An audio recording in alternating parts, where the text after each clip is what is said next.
Coach Mike Woodson and IU basketball have been very busy during the fall recruiting period. Let's get some insight into some of the players that they have been targeting. You are Locked On Hoosiers, your daily podcast on the Indiana Hoosiers. Part of the Locked On Podcast Network, your team every day.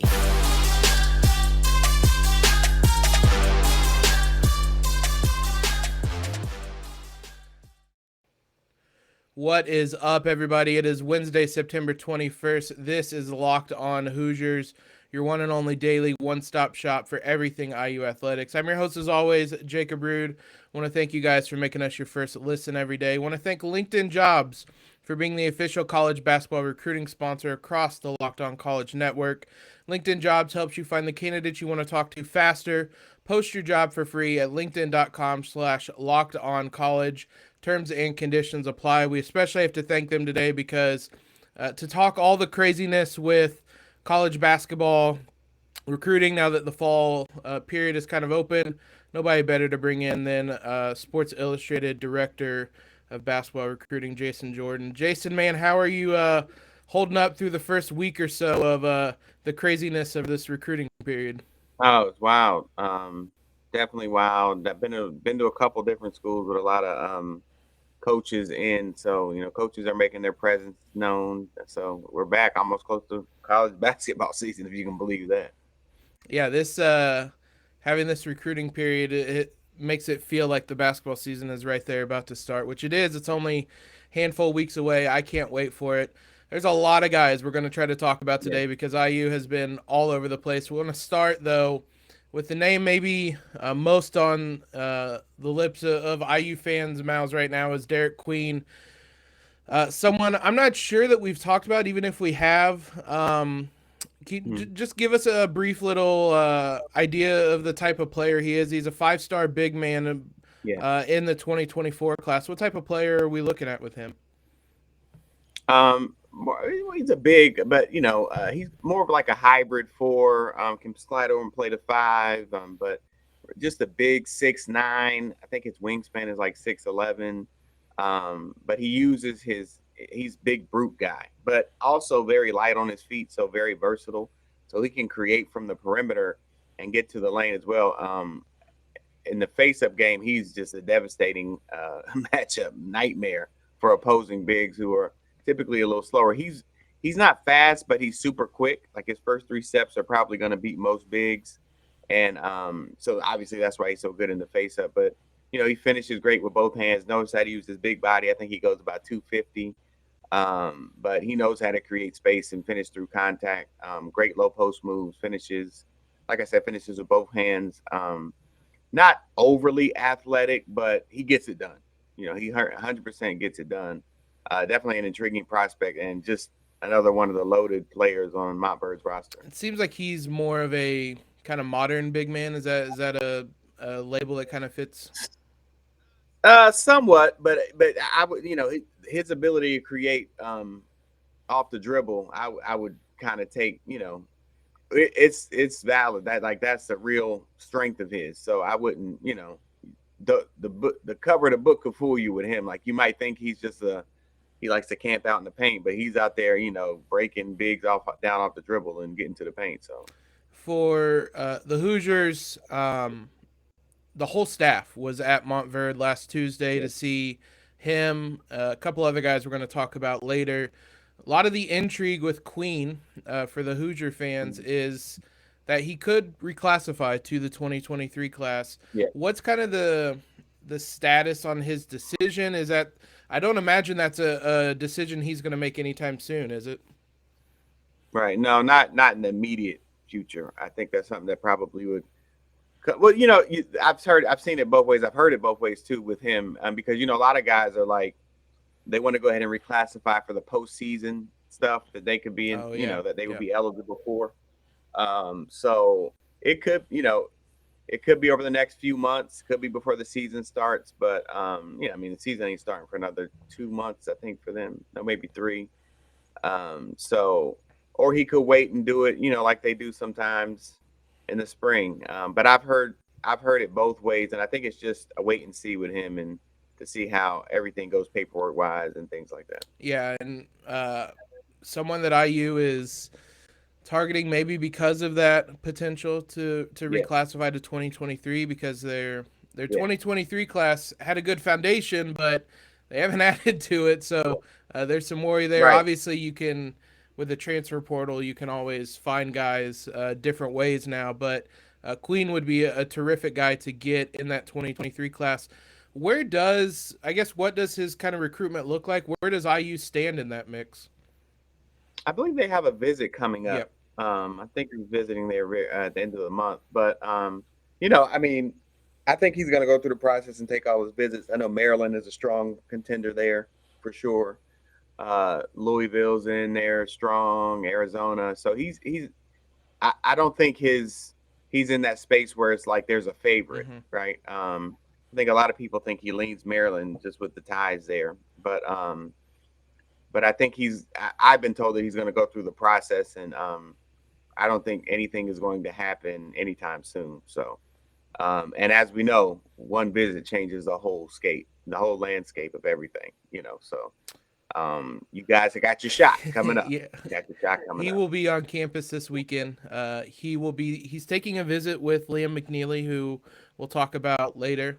But the two of them will be on campus for their official visit this upcoming Yeah, weekend. So big weekend for Indiana on that front.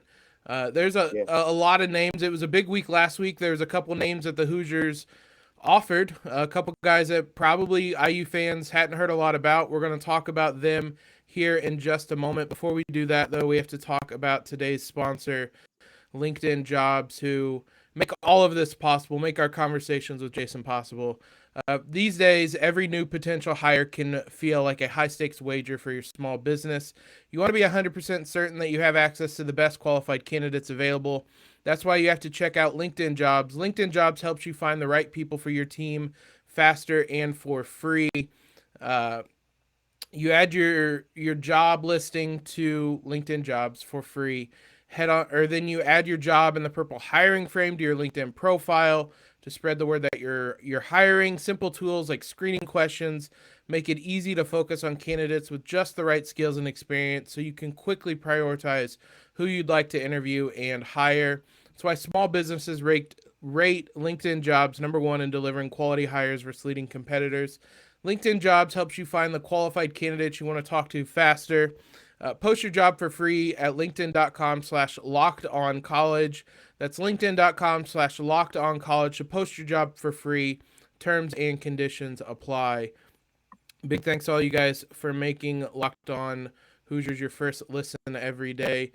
IU's looking for some qualified candidates for their recruiting classes here in the coming seasons. Let's start off with Tyler Betsey, who, like I said, these are a couple guys who I don't know that many IU fans had on the radar before the last week or so, but Betsey is a wing out of Connecticut, four-star recruit in the 2024 class. Sounds like he's a pretty good shooter, and that might be yeah. one of his best skills. What's just kind of the MO on him? That's it. I mean, you nailed it. He's a sniper, so he's knocking that thing down at a 40% clip in the EYBL, and Oh, wow. he had a really big summer with the Wrens. He actually led them to the 16U Peach Jam title game. They didn't win, but he got them there. Which, I mean, if anybody knows anything about recruiting, Peach Jam is the thing.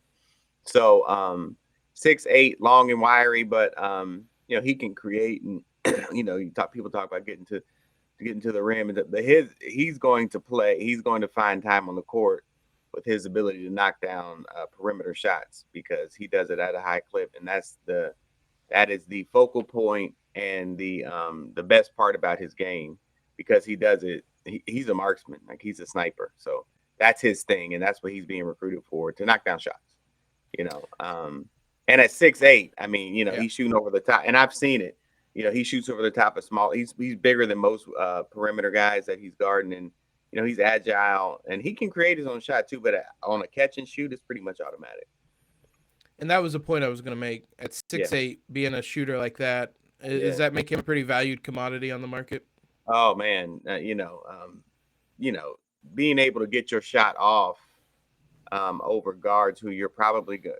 Well, not even guards, but opposing players you're probably taller than. That's a real thing. That's what NBA scouts look at, and that's like he fits the mold for sure. Now, he has other things to work on for sure. Nobody's a finished product, but he's one of the best in that class at knocking shots down. And, I mean, 40% again in the Yeah. EYBL. This is the best players in the country. This isn't your high school team.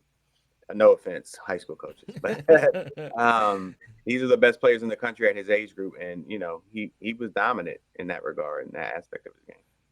How much? I know this has been a thing that Mike Woodson and we've talked about before. A lot of coaches covet. Is there a lot of positional versatility there? At 6'8", could he slide down to the 4? Is his shooting good enough to play the 2? Is there a lot of versatility there? Yeah, I mean, 2 and 3, honestly, depending on the system, 2 and 3 tend to be a little bit interchangeable. Yeah. Both of them kind of do the same thing.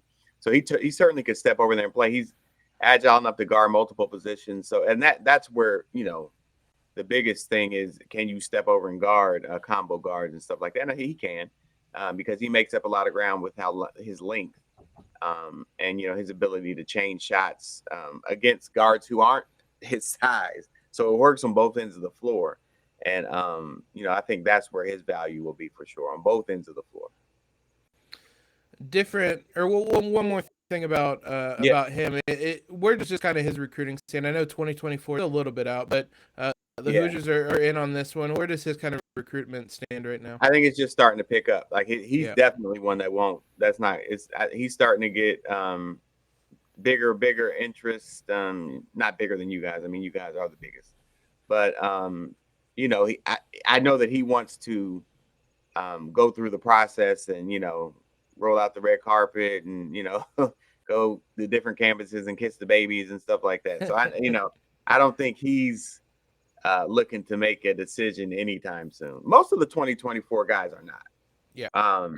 Some are, and it's usually the guys who may worry about their position.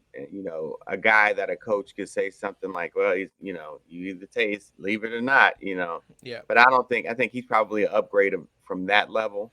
And his stock is going up. So most kids don't commit when their stock is on going up. And I know he fits that mold too. He's not trying to get it done anytime soon. Yeah, that one's going to be a wait and see, but an That's gonna be a interesting wait guy. and see. Yeah, very much an interesting prospect to keep an eye on. Another guy who I cannot imagine is committing anytime soon. A player that Indiana, kind of out of the blue, offered last week. Naas Cunningham, one of the top players in the 2024 class. Depending on where you look, might be the top guy in the 2024 class. Like I said, entirely out of the blue. IU went to Yazir Rosemont went to Overtime Elite, and the idea was that most thought he was looking at Bryson Tiller and Jayden Williams, who we'll talk about in a minute. And then it comes out that they offered Naas Cunningham. Yeah. I'll start off first. Who is he? Like IU fans don't even really know who he is.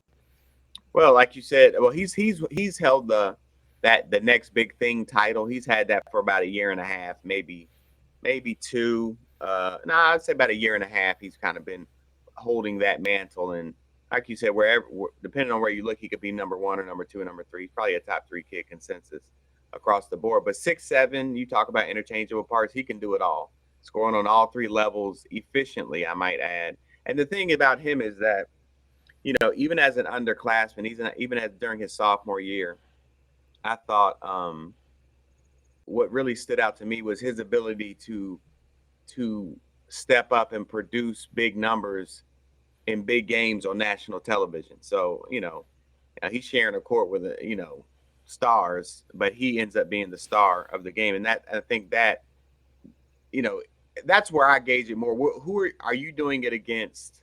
Yep. Other elite players, and then I factor in also what's the stage that you're on. So national television, why is a 15-year-old not nervous? I look at things like that. Does he really seize the moment? And he's often done that. He's been very consistent with seizing the moment. I'm talking 30+ games at the Hoop Hall and City of Palms and things like that, bigger tournaments like that. So I think that's where most people put him at the top, because he's able to dominate top players. And he had a strong summer. He had a strong summer as well, but he's just, his thing is more so just consistency. He's been really good, consistent across the board, and then there are times when he really seizes a moment and he just looks special. So, and then with his build and his mo, he's 6'7", like he's knocking down shots, NBA 3-point line extended, gets to the rim, super athletic, plays with an intense motor. So he plays like a warrior out there on the court. So, he's a coach's dream and a guy that fans would certainly love, especially your fans. Yeah, and this came so far out of the blue. I have no idea what his recruitment's even like. I assume the Yeah. big guys are always going to be in on him. Where does his recruitment stand? I mean, what led to kind of the Hoosiers making this offer? Do they? I mean, I assume they think they have some type of shot at him. Yeah, I think there are some ties there. There's Yeah. definitely some ties there, but I think he's wide open. I've talked to him multiple times, and he's told me multiple times it's not going to be anytime soon. He's in no hurry. This is going to be his first year at Overtime Elite. So, even though he's keeping his college eligibility, so he's not taking the check. But I think, in this day and age, kids we'll say this a lot on shows. We're going to be meaning it's not going to be over anytime soon, because what kids are doing now are they're looking to market, because they can capitalize on this marketing. So it would be smart for them to bring in fan base numbers of fans from different fan bases. And the only way you can do that is to not be committed. I'm not saying that he knows where he wants to go, but I mean, this is going to be the case with a lot of elite players going forward. So, and he's been very consistent that taking my time, slow rolling, and slow motion.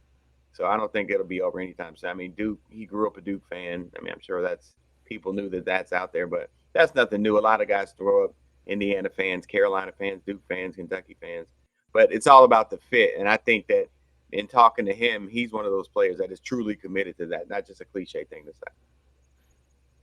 Milk all that engagement you can with social media. Yeah. I don't blame him There a you bit. go. Not mad. Get all those followers on Twitter, on Instagram, everywhere. Get as much of a following as you can. I don't blame him a bit for that. Yeah, man. A couple other guys we mentioned, a couple Overtime Elite guys, a couple Montverde guys we're going to talk about here in a minute. Real quick before that, though, talk about one of today's other sponsors, BetOnline.net. It's your number one source for all your pro and college football betting needs and sports info this season. Find all the latest football league developments, game matchups, news, and podcasts, including this year's football games, both pro and college. BetOnline is your continued source for all your sporting wagering information, including live betting, esports, and scores. The fastest and easiest way to check in on all your favorite sports and events, including MLB, MMA, boxing, golf, college sports as well. Head to the website today or use your mobile device to learn more about the trends and action. Bet online, where the game starts. A little bit kind of rapid fire in a sense now, because the Hoosiers, like I said, they were all over the place. The coaching staff was last week. One of the stops they made, like I mentioned earlier, was Montverde. Liam McNeely will be on campus again, like I said, this weekend. I know we've talked about him before. Where does his kind of recruitment stand? It's been a couple weeks, maybe about a month or so since we talked to him. Obviously, taking official visits now. So where does his recruitment kind of stand? Yeah, I think it's same thing. I think Liam, had an amazing summer with Drive Nation. He was probably, he and Justin McBride were certainly the best two players on that team. And at Peach Jam, the finale he had was insane. So I think he's just, his plan is, he and his mom have consistently said he's not, once again, not in a major hurry. He's got 2 full years of high school left. So he's taking the visits. And then, I think they get 5 and 5. Yep. So I think he's doing his due diligence. And I don't think his big offers are done. Like, I think he's probably going to be getting a couple more major offers over the next couple months. I would expect. So, and throughout the high school, so you got to think about it like this: I'm playing at Montverde. Montverde will be the preseason #1 team in the country. I don't know that we've ever heard that before. I mean, maybe people have heard of this Montverde school. I don't know, right? Maybe, but once again, Montverde is loaded. It's not fair. Their roster is not fair. Yeah. So you got to think about when we talk about marketing. Just think about the marketing that's going to come from this team this year. Like these kids are not. They're not committing.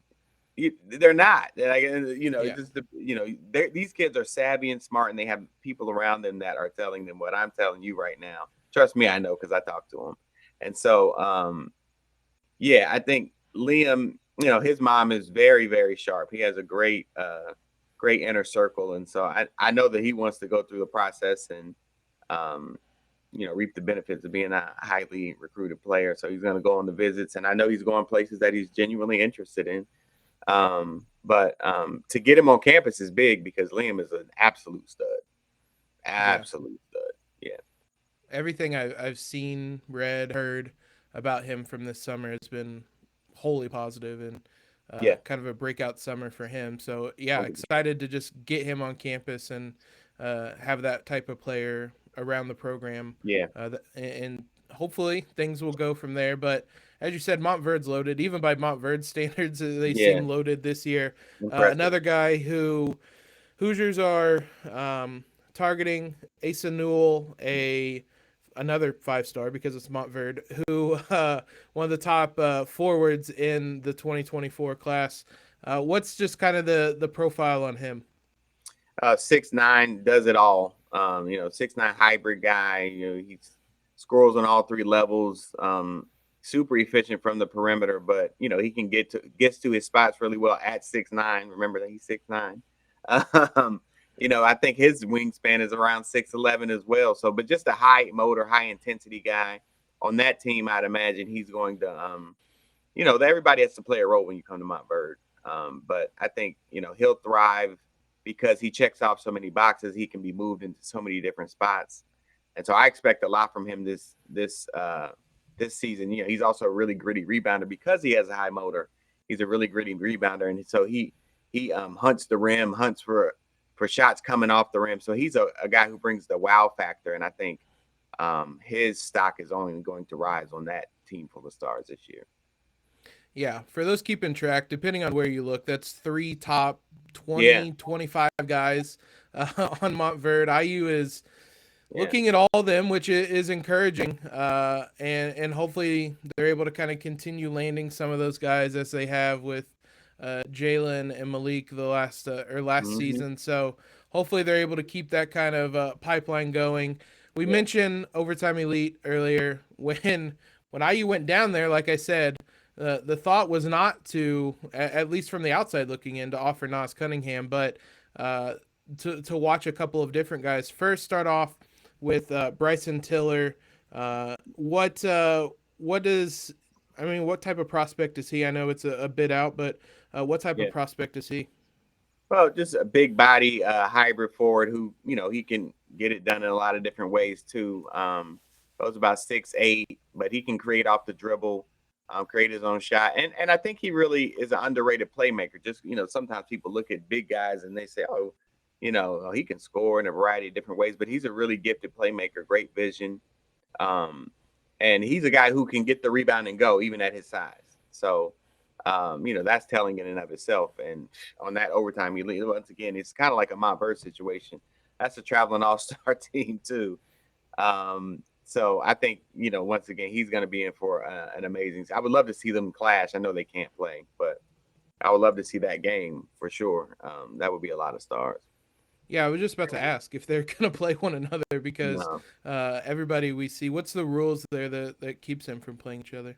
Yeah, it's because they have pros in their league. They're not Gotcha. able Yeah. to. I think it's like a Geico thing, and they wouldn't be eligible or something like that. So yeah. Yep. I in a past job, I covered LaMelo Ball, and Ah, I ran into a lot of those issues with yeah. Spire and Yep. whatnot. A lot of teams dropping out because of the kind of fears of playing against pro guys. Absolutely. Another overtime elite player that IU is looking at, Jayden Williams. Yeah. Again, not a 2025 guy, so someone a little bit closer, but again, a center IU clearly Mhm. targeting that center position, which makes sense with Trace Jackson Davis leaving. There's going to be a pretty big hole there. Um, Tell us a little bit about Jayden. 6'9", mobile, super mobile center who, I think he thrives better at the high post because he's able to create out there. And so he's agile and he's very versatile because he can handle the ball. But just dominant. Wingspan might be around 7 feet. So he's changing shots and, rim protector extraordinaire. But just a guy who plays really mean, in a great way. So brings that energy. And a guy like him at his size and his skill set, him going over to overtime elite is probably going to help him significantly more just working with pro trainers like that to develop because his game is kind of like an NBA type game. And so he's going to be in. I would expect his stock to be through the roof because of I know the trainers that they have over there, and I think him specifically, he'll be able to thrive, and I think his stock is going to be. He'll be a different player this time next year, and he's really good now. So, yeah, that's an important one. That's an important one to get on campus. And I've mentioned this before, it seems to certainly be the case. IU is very Yeah, much laying the groundwork in 2024, 2025 that they might not have been able to for that 2023 class. But they've been all over the place. yeah, Depending on, again, where you look, it's about 9 of the top 30 or 40 guys they saw over the last week and a half. So yeah, they've been very busy. We'll see how much that pays off. They're getting guys onto campus now in the coming week. So exciting times. Recruiting is always fun to talk about. It's always a blast to have you on, Jason. Let everybody know where yeah. they can follow you and find your work at. Yeah, Jason Jordan SI on Twitter, Jason C Jordan on Instagram, and SI.com college basketball. We're always there all the time, so come check us out. Awesome. Thanks again. And I'm certain we will have you on more to talk about this and hopefully talk about some big recruits coming to IU down the line. So appreciate it as Absolutely. always. All right, look forward to the next time.